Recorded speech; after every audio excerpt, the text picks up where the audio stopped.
Welkom bij Scheldemondig. Mijn naam is Jan Rubbens, presentator en wij nodigen mensen uit met passie. En deze keer passie voor schaken, maar niet vanuit het Ledeltheater, maar op een prinsheerlijke plek hier naast Prins Maurits in IJsendijk. IJsendijk voor de Zeeuws-Vlamingen natuurlijk. En wie hebben we uitgenodigd? Met wie heb ik het genoegen? Ik ben Koen Leenhouts, ik ben 39 jaar en ik schaak eigenlijk al heel mijn leven. Op redelijk niveau, mag ik zelf wel zeggen. Ja, ik zit hier prinsheerlijk, maar jij bent onlangs grootmeester geworden. Klopt. En daar gaan we het even over hebben. Zeg, en waar ben je geboren, Koen? Ik ben geboren in Oostburg in 1984. Daar heb ik lang gewoond, tot ik ging studeren. Eerst een jaartje in Tilburg, daarna in Gent. Toen in, En welke richting heb je gedaan? ik heb Nederlands gestudeerd. Ah, ja. Ja, ik ben ook leraar Nederlands van beroep op middelbare school in Hulst. Op het Reinaard College? Ja, op het Reinaard College. En nou ja, toen ik daar ging werken ben ik in IJsendijk gekomen wonen. Want mijn vriendin Mirjam die komt uit IJsendijk. Dus ja, zo ben ik hier terecht gekomen. Het is eigenlijk een thuiswedstrijd. Dit is zeker een thuiswedstrijd. Ik woon hier 150 meter vandaan. Zeg, en hoe is jouw passie voor schaken ontstaan? Kun je daar nog een kantelmoment of heb je dat met de paplepel ingegooid? Eigenlijk met de paplepel, ja. Ik ben de jongste thuis. Mijn oudere broer en zus die schaakten al op onze school in Oostburg, openbare basisschool, werd heel fanatiek dat gedaan. En hoe heet die club in Oostburg? De club in Oostburg die bestaat ondertussen niet meer, maar die heette Schaakvereniging West-Zeeuws-Vlaanderen. Dat was een fusieclub van allerlei clubs die ooit ontstonden na de oorlog, toen Max Euwe wereldkampioen was geworden. En welk jaar was dat ongeveer? Dat Max Euwe wereldkampioen werd was 1935. En toen ontstond een soort boom in Nederland, dat overal mensen gingen schaken. Dus je had bijvoorbeeld SVKB, dat was een schaakvereniging Katzand-Breskens had je toen. En in Oostburg was het denk ik een club en die clubs zijn uiteindelijk gefuseerd tot schaakvereniging West-Zeeuws-Vlaanderen. Maar die bestaat helaas sinds 2 jaar niet meer. Dus dat is heel jammer, maar ik heb daar heel lang gespeeld en ik ben daar opgegroeid op school en op de club. Dus die traditie hier in West-Vlaanderen was eigenlijk best wel rijk. Dus een heel mooi bed eigenlijk, Zeker, waar gezaaid in werd om mensen op te leiden in het schaken. Ja. Maar welke leeftijd heb je eigenlijk de eerste wedstrijd gespeeld? Nou, dat was jong hè, want ik was dus de jongste thuis en op school werd dat dan geleerd. Ik denk dat de meeste leerlingen dat in groep 5 leerden, maar omdat ik wel jonger was en mijn broer en zus dat al deden en ik er wel geïnteresseerd in was, denk ik dat ik al vanaf een jaar of 5, 6 ben begonnen en toen zo'n beetje, dan had je kleine toernooitjes hier in West-Vlaanderen, scholenkampioenschappen en zo. Dus dat deed ik eigenlijk al vrij lang en vrij vroeg aan mee. En ben je dan ook jeugdkampioen geweest? Ja, want ik was, ik had er aanleg voor. Hè? Dus het ging goed, ik was geïnteresseerd, ik deed het graag. Ja. Dus het ging eigenlijk al vanaf het begin best wel goed. Ik werd jeugdkampioen, eerst in de streek, Zeeland. Dan gingen we verder naar de landelijke kampioenschappen. Daar hoorde ik wel tot de top, tot de top 5. En ben je ook een keer geraakt dat je jeugdkampioen van Nederland? Een keer jeugdkampioen geweest. Welk jaar was dat? Dat was in 2000, dus het millenniumjaar. Tot en met 16 jaar was het toen. Ja, dat was een mooie prestatie, ook voor mij.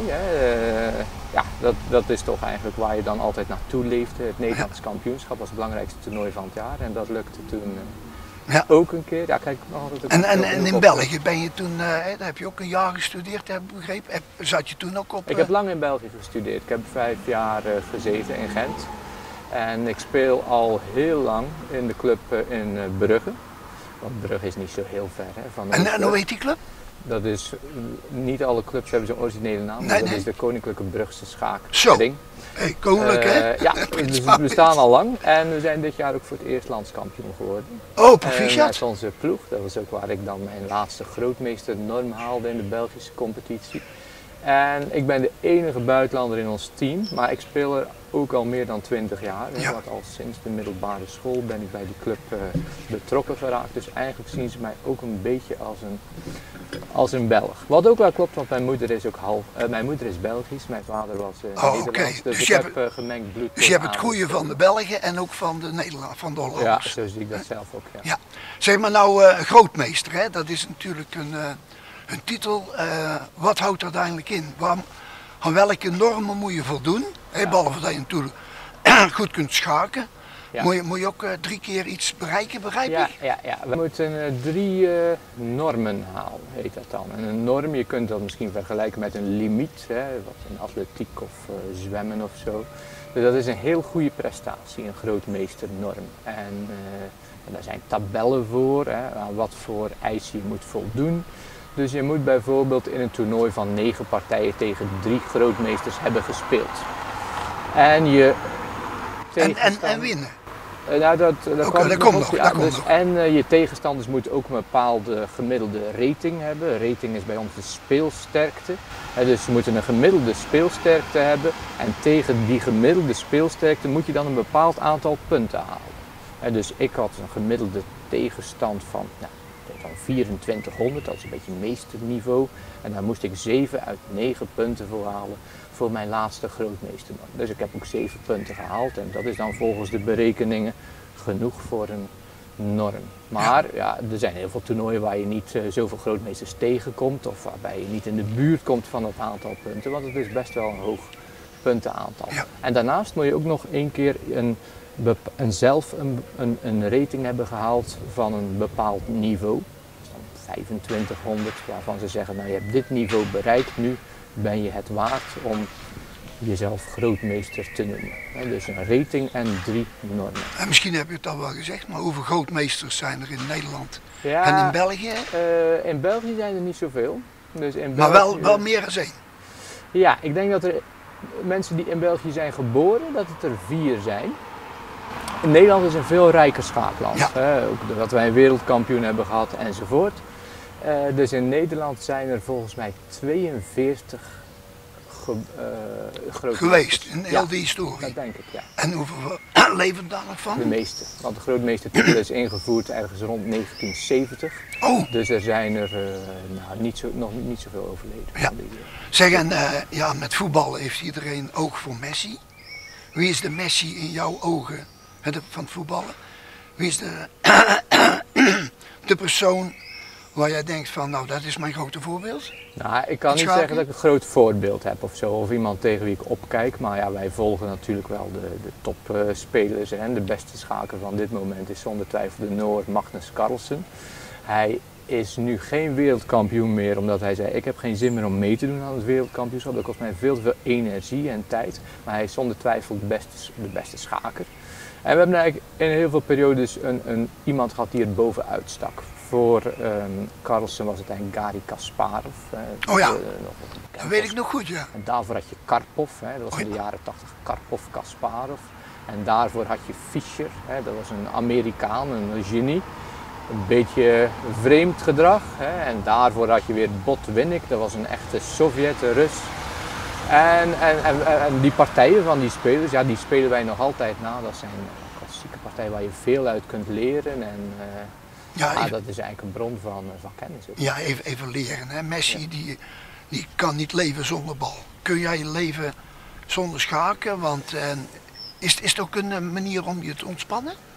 Goh, dat weet ik niet hoor. Of het echt een manier is om te ontspannen. Ik vind het gewoon hartstikke leuk om te doen. Ja, en als je iets heel leuk vindt, ja, dan ontspan je er door. En ik doe het dus al heel lang. Ik vind het nog steeds super leuk. Dus dat is voor mij het belangrijkste. En als je iets wat je heel graag doet, als je dan zou zeggen, ja, dat mag je niet meer doen, ja, dat is natuurlijk een enorm verlies. Ja. Ja, dus kan je dan leven zonder schaken? Ja, het zou vast wel lukken, maar ik zou het wel heel jammer vinden. Want ik vind het gewoon nog altijd, na al die jaren, gewoon echt heel leuk. Ja. Toernooien spelen, presteren, ja. Veel van je sociale kring. Hè. Ja. En ik ken de mensen al heel lang, dan worden vrienden, ze hebben gemeenschappelijke interesses en zo. Dus dat is voor mij wel heel belangrijk. Heel goed, ja. Zeg, en wat is nou jouw droom om dit jaar, behalve grootmeester te worden, nog meer toernooien te spelen of zo? Nou, dat is wel ingewikkeld eigenlijk. Ja, dit was eigenlijk mijn grote doel, hè, die grootmeestertitel, dus dat heb ik nu bereikt. Ja. En om nu weer een nieuw doel te zetten, daar ben ik nog niet helemaal aan toe. Ik ben ook niet meer zo heel jong, hè, dus ik heb ook niet meer de illusie dat ik nog heel veel beter ga worden.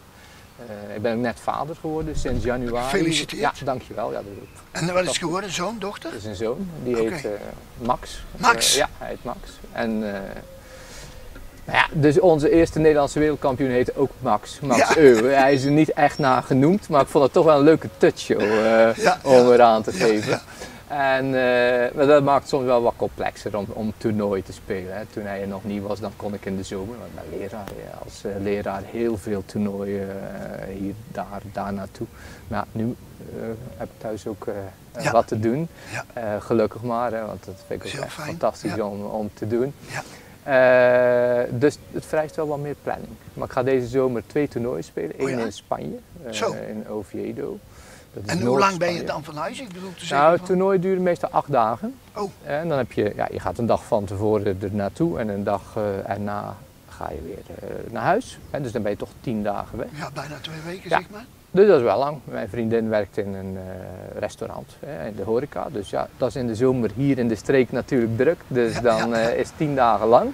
En daarnaast ga ik meedoen in een toernooi in Vlissingen. Dat is het HZ-toernooi. Dat is het grootste toernooi van Zeeland. Best wel een groot toernooi ook in Nederland. En dat vind ik ook leuk om aan mee te doen. Hè. Dan ben ik grootmeester en dan in Zeeland. En thuis, provincie. Zijn er dan nog meer Zeeuws-Vlamingen die daar aan meedoen? Er zijn wel meer Zeeuws-Vlamingen, ja. Op dat toernooi, want hoeveel mensen doen ze? Er mogen ieder jaar 250 meedoen, dat is het maximum. En ik zat gisteren even naar de deelnemerslijst te kijken, er staan er nu wel veel op, 150 of zo. Dus het gaat wel snel. Ja. En op dit moment is er nummer 1 op de plaatsingslijst Loek van Wely. Een van de beste Nederlandse schakers. Hij is 9 keer Nederlands kampioen geweest en vanaf 1995 of zo tot 2010 was hij onbetwist de beste schaker van Nederland. Nu hebben we weer andere toppers en nu hebben we Anish Giri, die staat ongeveer nummer 7 op de wereldranglijst, dus dat is een heel sterke speler. Maar Loek van Wely doet dus mee en dat geeft toch wel aan dat het een sterk toernooi is met prestige. Ja, zeg Koen, mijn naam is Rubens en mijn naamgenoot Rubens, die was met zijn 21 jaar al meester bij het Lucas Gilde in Antwerpen. Hoe zie jij jouw toekomst? Hoe dat je dus, net als in de middeleeuwen, heb je een meester, je hebt de gezel en de leerling. Dus jij bent nou meester. Ga je dan ook gezellen opleiden en leerlingen? Of hoe werkt dat? Nou, ik geef wel training. Oh. Ik doe het meeste online, wat er kan tegenwoordig, hè, via allerlei videoverbindingen en zo. Dus ik heb studenten eigenlijk van over de hele wereld wel. Ik heb iemand uit Amerika, iemand uit Engeland, in België, Nederland en zo. Dus ik doe dat wel. Maar ik vind het gewoon wel leuk om wel mensen training te geven vanaf een bepaald niveau. Ja, dat moet niet een heel hoog niveau zijn, maar kijk, sommige mensen die brengen leerlingen, kinderen de eerste stappen bij op het schaakvlak. Maar dat is dan voor mij weer wel lastiger. Ja. Ik vind het wel leuker als ze al wat kunnen en als ze alweer wat meer kennis hebben, want daar kan ik ook het meeste bij betekenen, denk ik. Helemaal goed. Zeg, en ik heb een beetje bijgehouden de laatste tijd over schaken. De schaakreportages in het NRC en de Telegraaf, die zijn allemaal gestopt. Ja, klopt. Telegraaf niet, Volkskrant wel. Volkskrant, oh ja, Volkskrant en het NRC volgens mij. Klopt. Ja. Schrijf jij ook wel eens stukken in nee, redactioneel? Nee. Oké, maar ik denk dat ze jou wel weten te vinden nou. Dat misschien wel. Ja, wie weet. Ja, dat weet ik niet. Ja. Oké. Nou, ik denk, wil jij nog iets zeggen tegen mij en de kijkers? Nou, ik vond het heel leuk om te doen. Zoals ik al zei, het heeft mij heel veel plezier gebracht en het brengt me nog steeds heel veel plezier het schaken. Ik speel dan op een bepaald niveau, maar ik hoor ook wel steeds meer in mijn omgeving, en ik zie het ook op school waar ik werk, dat schaken toch wel weer meer wordt gedaan, ook via de online sites en zo. En dat vind ik wel leuk om te zien. Want is dat corona in positieve zin? Denk het wel. Er was ook een serie op Netflix, Queen's Gambit, die heeft er ook weer voor gezorgd dat het populair werd. Maar het is gewoon een fantastisch spel. En dat maakt niet uit op welk niveau dat je het doet, maar als je het doet, je kunt er ook je leven lang plezier mee hebben. Dat is natuurlijk ook heel mooi. En bij fysieke sporten is dat ook weer iets anders, maar bij het schaken altijd. We worden uitgeluid met het klokkenspel hier prachtig in IJsendijken. Ik ga nu de kijkers bedanken, maar eerst Koen, ontzettend veel plezier. En succes in de rest van je leven. Ja, dankjewel. En natuurlijk een goede vaderschap. Hè? Dat is het belangrijkste. Dat is het belangrijkste. Nou beste kijkers, dit was vanuit het geweldige IJsendijken. Een prinsheerlijk zitje hier. En Koen, je bent een ridder, een meesterridder. Tot de volgende keer.